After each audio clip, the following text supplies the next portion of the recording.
भगवत गीता अध्याय 6 ध्यान योग श्लोका 6.3 आरुरुक्षो मुने योगम कर्म कारणम उच्यते योग आरूढ़स्य तस्य एव क्षमा कारणम उच्यते।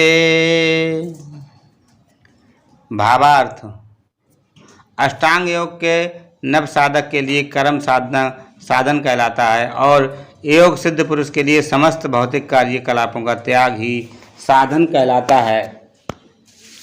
तात्पर्य: परमेश्वर से युक्त होने की विधि योग कहलाती है। इसकी तुलना उस सीढ़ी से की जा सकती है जिससे सर्वोच्च आध्यात्मिक सिद्धि प्राप्त की जाती है।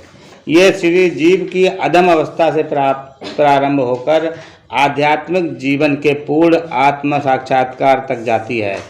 विभिन्न चढ़ावों के अनुसार इस सीढ़ी के विभिन्न भाग भिन्न भिन्न नामों से जाने जाते हैं, किंतु कुल मिलाकर ये पूरी सीढ़ी योग कहलाती है और इसे 3 भागों में विभाजित किया जा सकता है: ज्ञान योग, ध्यान योग, भक्ति योग। सीढ़ी के प्रारंभिक भाग को योगारूढ़ अवस्था और अंतिम भाग को योगारूढ़ कहा जाता है। जहाँ तक अष्टांग योग का संबंध है, विभिन्न एवं नियम तथा आसनों, जो प्राय शारीरिक मुद्राएं ही हैं, के द्वारा ध्यान में प्रविष्ट होने के लिए आरंभिक प्रयासों को सकाम कर्म माना जाता है। ऐसे कर्मों से पूर्ण मानसिक संतुलन प्राप्त होता है।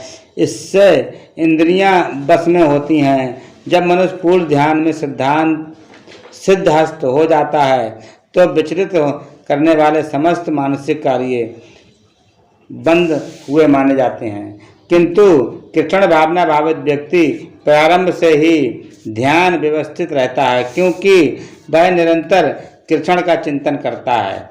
इस प्रकार कृष्ण की सेवा में सतत व्यस्त रहने के कारण उसके सारे भौतिक कार्यकलाप बंद हुए माने जाते हैं। हरे कृष्ण।